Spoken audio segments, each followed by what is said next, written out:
This is Missouri wide receiver Luther Burden III. If you just took his 10 best clips for the last 2 seasons, you would think that he's going top 10. If he doesn't go that high, we have to look into the other 90% of the snaps out there. I think that's the case with Luther Burden, former 5-star recruit. It's very evident on tape, 4.41 speed, plays at the line of scrimmage, but also a lot of really, really nice slot fades out there. He's more of an interior player for now, but you can dream big with Luther Burden. Just how are we going to make sure that he gets there? I'm about to make some outlandish statements, okay?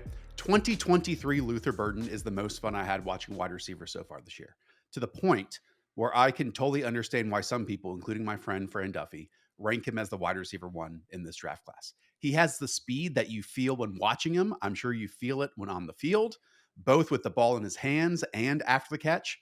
And I think that yak stuff that he has is nearly special. He's shockingly strong too. Yes. You see that when going up and getting it. You see it when trying to break through tackles. You see it on the sideline too. Multiple times. It takes multiple defenders to bring him down. And what I love most is how he snatches footballs out of the air. Like, he has confident hands on the field, and he made a number of difficult grabs climbing the ladder when working 20 plus yards down the field, tracking it over his shoulder and over the middle of the field. Yeah, the yards after the catch stuff it's really special. He's really strong, like pound for pound strong. He's 6 foot 206, which is bigger than most slot wide receivers. It's not quite as dense and stuff as like the Debo Samuels that I see compared to, but he is definitely fast and he can split guys after the catch. And he's not like super agile, say. He'll more stop, start, and let somebody cross your face and then explode upfield. All that stuff is good. I saw the same thing down the field on these big slot fades. That was more or less like the only routes he was running downfield, a couple crossers, a couple wheel routes, but a lot of it was just like slot fades. And he can pluck the ball when it's away from his frame. And he has some really great acrobatic catches. But a lot of that was kind of schemed up where it was either off coverage, in bunches, in motion. I mean, there was like almost zero outside wide receiver reps against press man coverage. And to me, like the big weakness of his game is he's just so raw as a route runner. There was like very few reps I saw where he was actually winning with his route running. He's winning because he's an insane athlete, and you can see the 5-star ability from him, which goes to like your point, Fran Duffy's point. The ceiling with this guy is absurd because he was very productive despite being, I think, one of the worst route runners I've watched so far. I think that's why his yards per game go from 24 as a freshman, 93 as a sophomore, down to 53 yards per game last year. The yards per reception is the bottom 6 percentile. I think there's some effort issues with him. I thought his blocking was really bad. I thought his awareness in zone was really bad. But the upside, like I see the exact same points you're seeing. Like, his best plays are the best in the class pretty much. I just saw so many other things that were making me a little bit more reserved. Interesting. There's a ton to hit on there. First, I think a lot of people are going to turn him, I'm not saying you are, as a yak or screen merchant because of so many of those opportunities that we saw over the past 2 years. I would say 2024 Missouri was a really bad situation. The quarterback was injured. He's also just like flat out not one of the best quarterbacks in the league across college football. And then when it went from quarterback 12 down to quarterback 6, like halfway through the Alabama tape and the game after it, that was one of the worst quarterbacks I've seen this year. I believe their offensive coordinator is also Kellen Moore's brother in Kirby Moore. And, when you're in a tough spot, I think a lot of times these college coaches are going to revert to, hey, let's get the ball in the hands of the playmaker as early and as quick as possible. I would point to the people that view him and are nervous that, oh, it's just screens and that's where he forces missed tackles and that's his entire game, to the 50 targets of 10 plus yards down the field just during the 2023 season. And those are worth digging into because I actually saw some different reps than what you're talking about. I saw some inside breakers toward a single high safety or dual safeties that he tried to create a sliver of separation. It was tight coverage and he won those reps. I do think in 2023, his reps on those breaking routes were a bit more rounded, but I actually saw in 2024 that there was a little bit more crispness, urgency, again, the storytelling aspect that we bring to this. Yes, totally. Were the vast majority of his snaps in the slot, and we can look at those. I mean, 85% of his routes and his snaps were out of the slot last year. That was 81% in 2023. Sure, but to me, that can project as a Z type that you can move around and then work in the slot as your wide receiver 3 in 11 personnel, because we might just be seeing things slightly different. I wasn't just totally out as this is a gadget player, this is just a downfield player, slot fades. I definitely saw that when he did see press coverage, even against Georgia, that he, with no single high safety, was able perfectly time, give a slight push off, and win a 45-yard touchdown down the field. And I think I just saw more true wide receiver stuff than you did. Yeah, he is not a gadget only player like the Malachi Corley, Wandale Robinson types that like all of their productions down the field, because there are reps where he is winning downfield and those other slot receivers I was just mentioning like just don't have that ability to do that.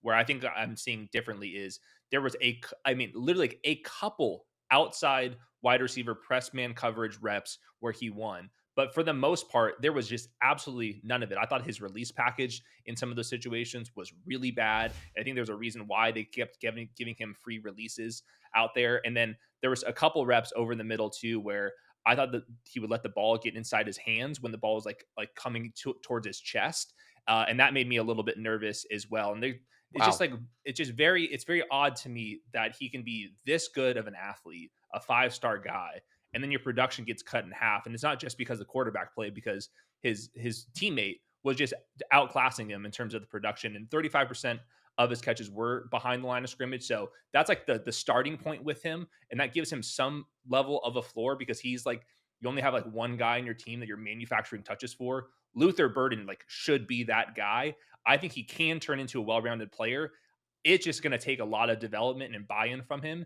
And I guess we'll have to see if he's able to do it. Yeah, I mean, again, the 2023 stuff was truly fantastic to me. And that was every level of the field, and that was every part of the field, and even working over the middle of the field. He took some massive shots in that area. And there were also true downfield reps that weren't slot fades. I mean, if you want to talk about slot fades, there was, I think, one game, he was against Kansas State or someone, where he literally caught two slot fade touchdowns, one over the left shoulder, one over the right shoulder, and tracked those perfectly. He's very good In the at first them. game, yeah, and the first game that I watched, he took a nasty shot on an end breaker route.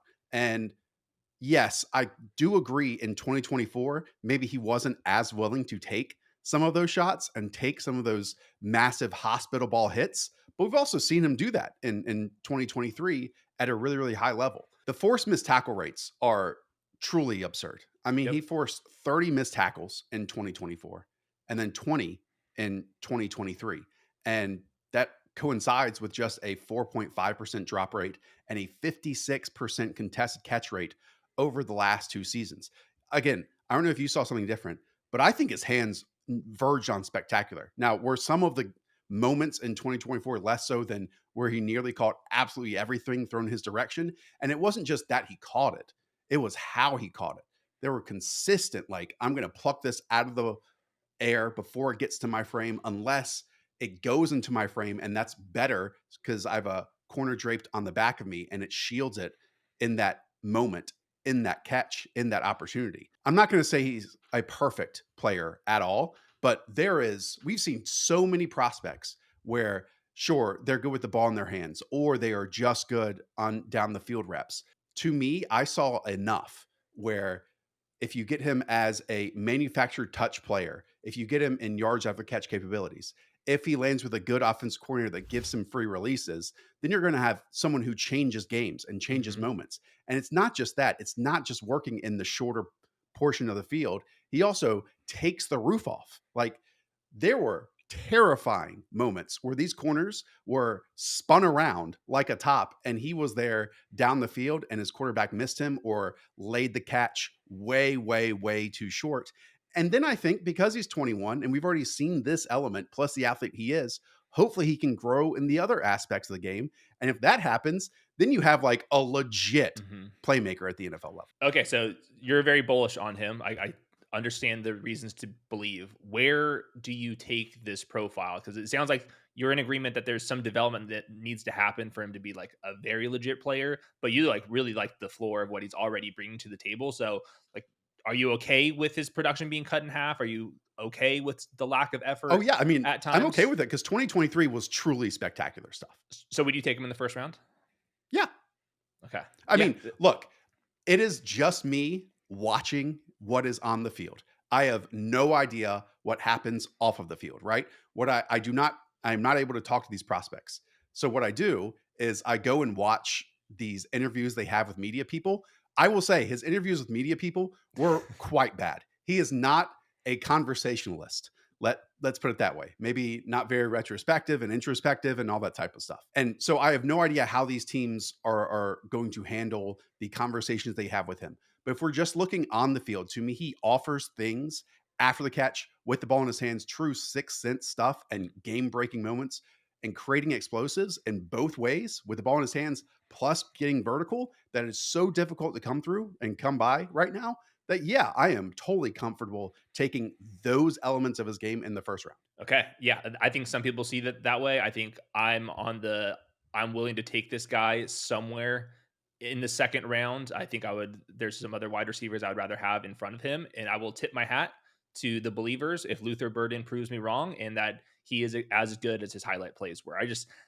The But blocking it's was but you super. make it sound like it's only 10 plays. Like there were a lot more than 10 plays in the 2023 stuff to me. It was like 90% of his plays were fantastic that year. Yeah, yeah, maybe I'm underselling it a little bit. There were just way too many reps where the run blocking was horrific. There were so many plays on scramble drills where I'm he would not just advocating for stop. the run blocking for sure. He against zone coverage, he was just like a pinball machine, just like running into players. Like he would just on these little like stop hitch routes, he would just like find the linebacker sitting there and just like sit there for the entire play. And it was just like driving me nuts. So there's like to me like a player, not like how they won, but just kind of how like the story unfolded. Adonai Mitchell, Terrace Marshall, Tavon Austin, Jalen Rager, like those are some of the So guys just where all like, busts. All well, busts is no, no, what you're no. comparing him to.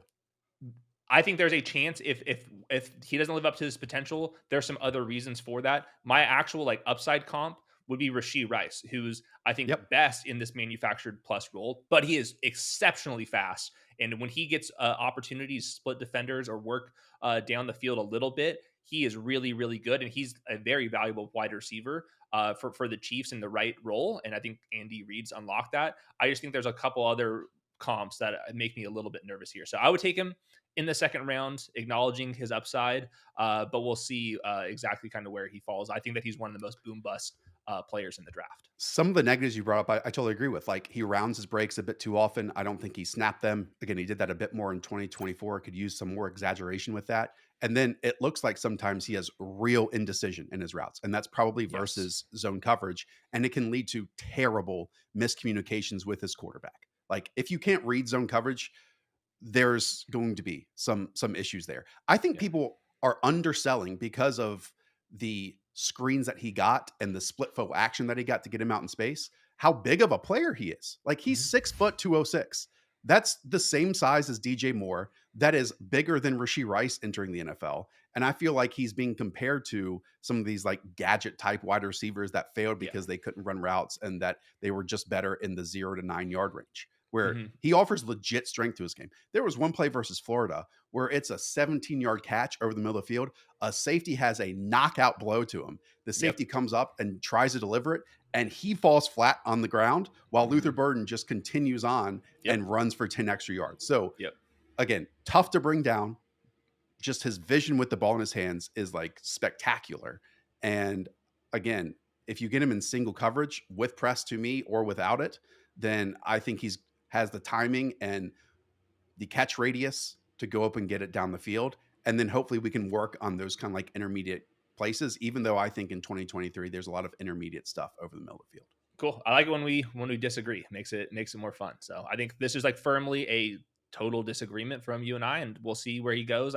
Right now, the conversation sounds like he's a round 1-2 turn player, which would be pretty much splitting the gap between you and I. And watch some of the other videos to see which round 2 wide receivers I like more than Luther Burden, and there'll be videos on the channel for him. There it is. As always, as Hayden said, go watch other prospect videos. If you're new around here, leave a thumbs up. Most importantly, hit subscribe, and we'll check in the next one. See ya.